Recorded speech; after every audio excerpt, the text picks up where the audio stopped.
Te cuento que puedes recorrer toda la ciudad de Mónaco de norte a sur en solo 52 minutos.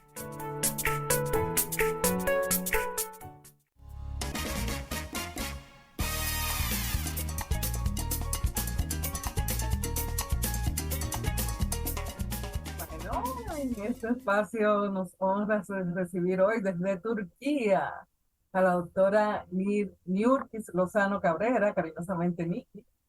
Ella es doctora en ciencias pedagógicas, especialista en educación especial e inclusiva y también es creadora de contenido.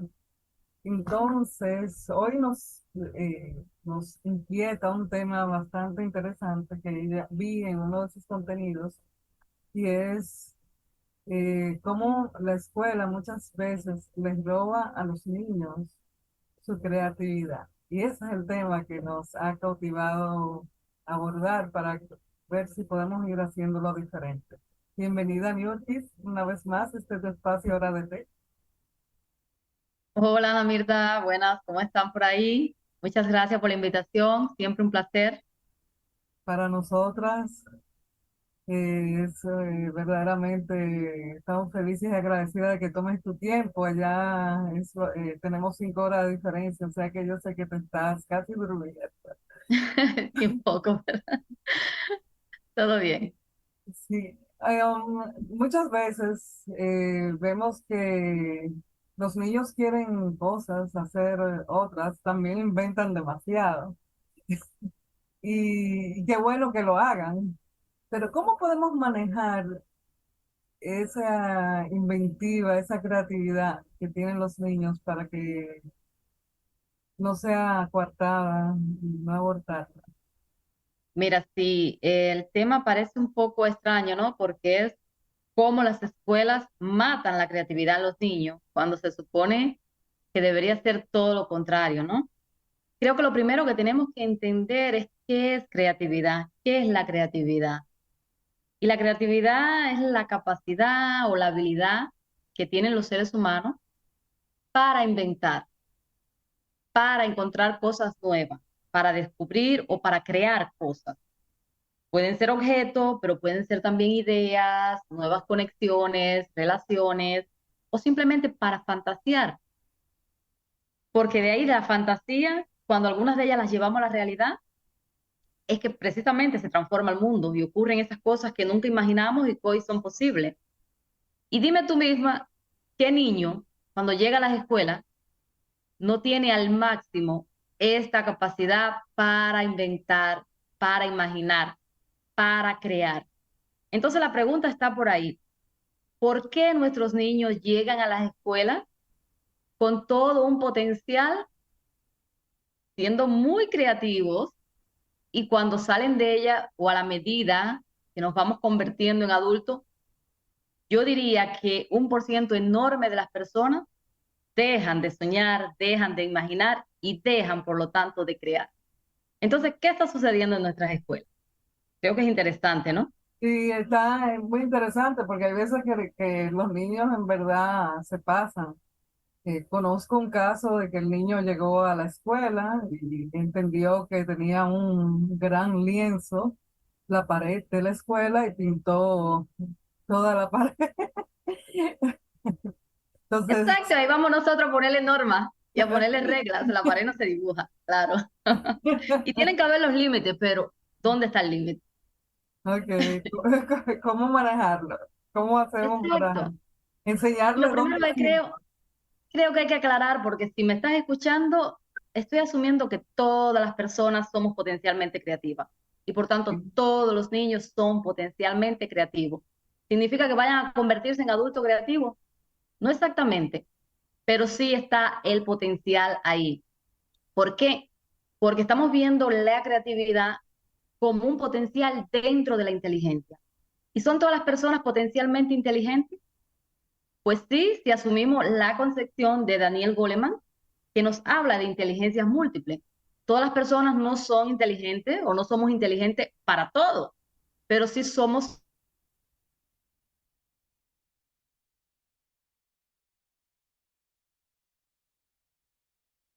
Para algo sí somos inteligentes. ¿Y qué pasa con lo que está, pero no se estimula o no se usa? Eventualmente muere, desaparece, se ahoga. Y si las escuelas que tienen esta gran responsabilidad no logran estimularla, pues van a matar esa creatividad. Y va la otra pregunta, ¿estamos formando personas inteligentes o creativas? Y no es lo mismo, porque la inteligencia es la capacidad que tenemos para aprender, es capacidad intelectual general, es la capacidad para aprender cosas, pero podemos ser muy inteligentes aprendiendo cosas, reproduciéndolas, pero hasta ahí.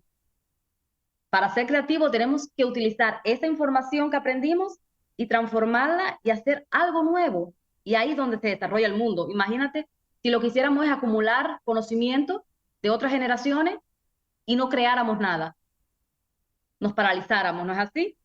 Claro Entonces que creo que las sí. escuelas, Sí, y me llama mucho la atención eso que dices, porque hay veces inclusive que personas que no han tenido escolaridad y que no conocen el alfabeto, o sea, podemos, no, o sea, que no han leído, no tienen esa cultura de libros, pero son tremendamente habilidosos, inclusive he conocido que son muchos millonarios que han llegado a tener millones de pesos, dólares, y no tienen, no saben leer o escribir. ahí mismo me estás hablando de un tipo de inteligencia, que es la inteligencia emocional, ¿no? Que es tan o más importante que la inteligencia cognitiva, ¿no? Sí, Y quiero ir a lo que me estabas preguntando para no seguir dando muchas vueltas y a lo que te interesa, es cómo las escuelas matan esa creatividad. Pues desde el mismo momento que empezamos a poner reglas y normas y queremos que el niño las cumpla estrictamente y no que las adapte, que las interprete, que las modifique y que pueda transformarlas. Y lo que primero hacemos en una escuela es medir cumplimiento de órdenes, ajuste al tema, y no digo que esto sea malo, pero ¿hasta dónde?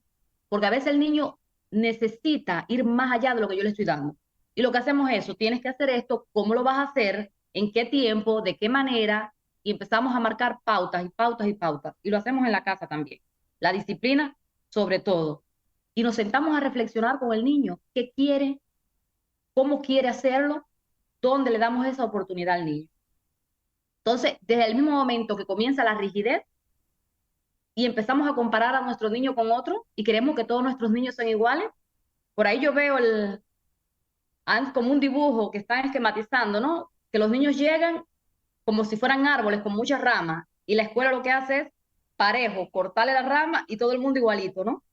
Y cuando mato la originalidad y la diferencia que existe entre un niño y otro y dejo que cada uno sea como es, pues ya es que uno de los rasgos de la creatividad es la originalidad. Y matar la originalidad es matar creatividad. Y cuando vamos a la rigidez y esquematizamos, estamos matando creatividad. Entonces, si quieres, sí te puedo abordar algunas cosas que sí podemos hacer. sí, eso sí quisiera que nos dijera cómo manejar ese potencial creativo que tiene el niño en las escuelas sin que lo perturbemos a ellos, pero también que nos salve a los profesores que lo pueda ayudar, ¿no? Mira, yo no estoy en contra de la disciplina, pero la disciplina no implica que el niño cumpla ciegamente las órdenes, sino que el niño de manera es decir, sin faltar el respeto, el niño pueda preguntar. Porque esto de que, bueno, cada vez se ve menos, pero sí hay muchos padres y maestros que le dicen a los niños que las reglas no se discuten. Cuando un adulto habla, el niño tiene que obedecer porque se supone que el adulto está en condiciones de saber más. Y no creo que es de esta manera. El niño no debe faltar el respeto al adulto, pero sí con mucha educación debemos enseñarle que cuando el adulto dice algo, si él considera que debe ser de otra manera, pues él puede conversarlo con el adulto y lo puede negociar. Y sobre todo, demostrarle que su opinión cuenta, no solamente que él diga lo que piensa, pero al final se va a hacer lo que dice el adulto, ¿no? Hay que negociar con el niño también y no imponer nuestro criterio siempre. Eso es una de las cosas que tiene que hacer el docente. Si el docente tiene un objetivo, él debe de lograr que el niño cumpla ese objetivo, por supuesto. Ahora, ¿cómo el niño va a lograr ese objetivo? ¿Es necesario que lo hagan todo de la misma manera? ¿Que lleguen de la misma forma? No, lo Pero a importante es veces llegar. hacemos así, los exámenes de nosotros son súper estandarizados, ¿no? 5 puntos si responde esto, 3 puntos si responde esto. ¿Y dónde dejamos entonces la flexibilidad? ¿Dónde la dejamos? Y otra cosa, a ver, que desde la casa podemos hacer, debemos rodear el ambiente, porque ahí me decías, no, porque enmarañó la pared. Por supuesto, no debe enmarañar la pared, pero es eso la importancia de que en el ambiente donde el niño se mueva, dígase un salón de juego, pero dígase su habitación, donde quiera, el niño debe tener a su alcance medios que le faciliten esta creatividad. Y en eso estamos hablando colores, rotuladores, cartulinas, fichas de unir, de crear, plastilina o arcilla, como le llamemos. Es decir, todo esto que no quiere decir que el niño se va a hacer un artista plástico, pero esto va a desarrollar muchísimo su potencial. Y en cualquier momento que el niño está esperando, puede sentir esa inspiración por crear. ¿Y por qué se la vamos a ahogar? Por supuesto que lo único que encontró ese niño fue la pared, pues ahí mismo, porque no tenía otra cosa, ¿no? Si le hubiéramos dado algo más, Bueno, hubiésemos evitado eso. además hay murales, hay artistas que pintan en la pared porque él puede pensar que él también. Exacto. Y otra cosa, hay muchísimas actividades que debemos hacer con los niños que sean de descubrimiento, como acampar fuera de la casa, ya sea de noche, si el espacio lo permite, o de día, pero que el niño descubra en su medio natural, visitar museos, si no podemos hacerlo de manera natural, podemos visitar museos también, es decir, todas esas actividades que lleven a que el niño descubra, pues esto también va a potenciar la creatividad del niño.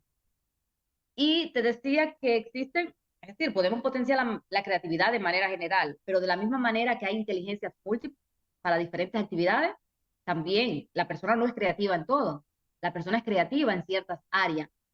Entonces es importante que el docente, el maestro, identifique cuál es el área más, con más potencialidades creativas para el niño. Y si al niño lo que le motiva es hacer deporte, pues vamos a brindarle la oportunidad de que haga deporte. Y si el niño lo que le motiva es pintar, pues pintar. Y si el niño lo que le motiva es cantar, pues vamos a enseñarle matemática cantando. Vamos a enseñarle los números, las operaciones de cálculo a través de canciones. Esto a veces se nos olvida, ¿no? Hacerlo.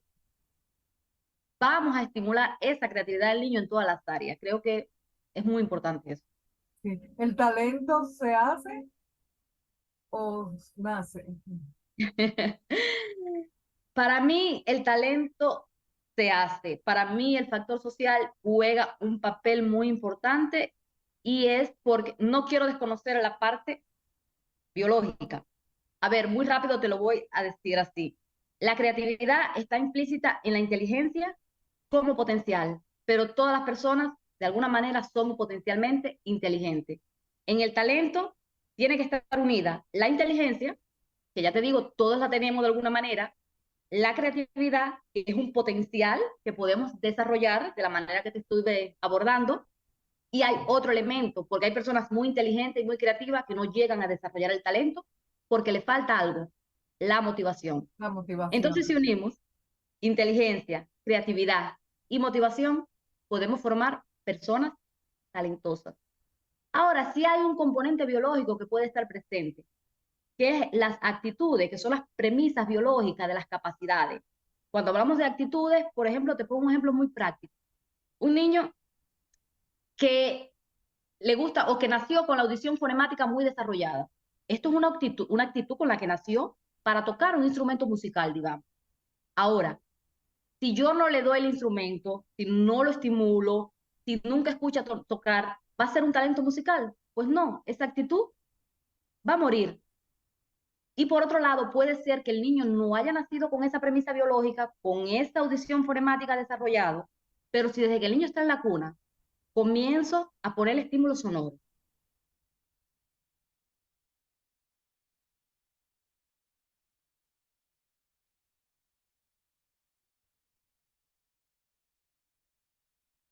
no desconozco lo biológico, le va a costar más trabajo, le va a llevar más tiempo, necesita más esfuerzo, más motivación, pero a la larga lo va a lograr y puede llegar a superar incluso a este que sí nació con la premisa biológica o con la actitud con P. Entonces, es mi opinión muy particular, sé que es un tema muy controversial, pero para mí el factor social mucho más importante. Bueno, sí, yo he oído personas que eh, le han preguntado que qué necesitan para cantar y solamente le dicen voz, porque pueden aprender a colocar a desarrollar el oído y a colocar la voz, los tonos donde va y esa es cuestión de desarrollar. Exacto. Dicen los neurólogos que en la correcta actividad, incluso los órganos neuronales se desarrollan. Entonces sí, podemos modificar un poco esas premisas biológicas con lo social. Somos un ser social. ¿Cómo motivar a los niños que tú ves que le han cortado un poco la creatividad? O sea, porque hay niños que terminan siendo sumisos porque han tenido padres o figuras parentales que son muy, no voy a decir abusivas, pero a veces dictatoriales. Y nosotros mismos, bueno, nosotros no, los antiguos que vienen de países con dictaduras, eh, son personas que vienen como programadas y moldeadas de acuerdo a los intereses de esas figuras. ¿Cómo motivar a un niño que se ha liberado o que para poder desarrollar esas cualidades, esa creatividad? Exactamente, creo que lo primero que debe de recuperar esa persona, dígase niño, adolescente o adulto, Que hasta adultos, sí. exacto, porque nunca es tarde para empezar, ¿no? Pero creo que sí, esto es algo que marca muchísimo y pienso que lo primero es recuperar la confianza o hacer que esa persona recupere la confianza. Y para eso siempre el apoyo, es decir, reconocer incluso los pequeños logros y que esa persona vea que es capaz de hacer, porque a veces el niño hizo algo, o sí, cumplió con lo que tenía que hacer, y no sabemos cuán importante es para un niño que le digamos qué bien lo hiciste. El pequeñito logro ese que hizo, que a lo mejor no llegó hasta donde llegó el otro, pero lo comparamos con él mismo y le decimos, mira ayer, con respecto a ayer, no lo compares nunca con otro niño. Con respecto a ayer, mira todo lo que lograste. Y cuando hacemos esto, el niño va a motivarse porque va, cuando él siente que puede, que está logrando cosas, creo que esto es fundamental para que logre motivarse y para que quiera hacer más. Eso es la confianza y la confianza no llega sola. Cuando está lacerada no llega sola. Creo que es fundamental y es papel del adulto y es papel del maestro hacer que ese niño vuelva a confiar y vuelva a pensar que él sí puede hacerlo y que no necesita constantemente la guía de un adulto o que las personas le estén diciendo todo el tiempo cómo lo debe hacer, qué tiene que hacer. Eso es importantísimo. Superarse a sí mismo cada día.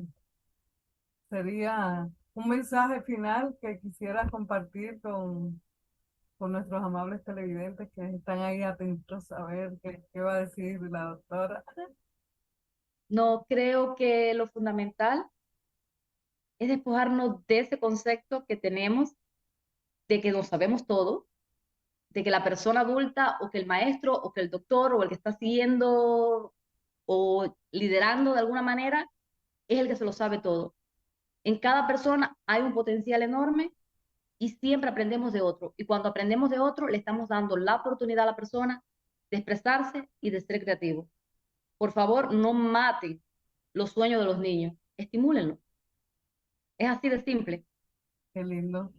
Gracias, doctora Lozano, por estar con nosotros. Antes de despedirnos, también quisiera que diera las coordenadas donde podemos ubicarla, su sitio de internet, su teléfono, su... Bueno, me pueden encontrar en las redes sociales como doctora Niurkis Lozano, así mismo, y en mi canal de YouTube que se llama Más allá de la etiqueta, Educación Inclusiva.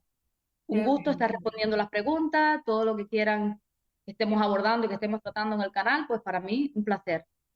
Bueno, Siempre pues con la idea de hacer mejor y más, desarrollar al máximo el potencial de los niños, tanto niños especiales, que es mi área de pasión, como todas las personas que somos un potencial. Qué lindo, gracias por estar y más allá de las etiquetas, ya ustedes saben, la doctora Nilkis Lozano estuvo con nosotros hoy. Bendecida y nos vemos pronto si Dios quiere. Muchas gracias a ustedes, siempre muchas gracias. Bueno, señor director, nos vamos a pausa, por favor.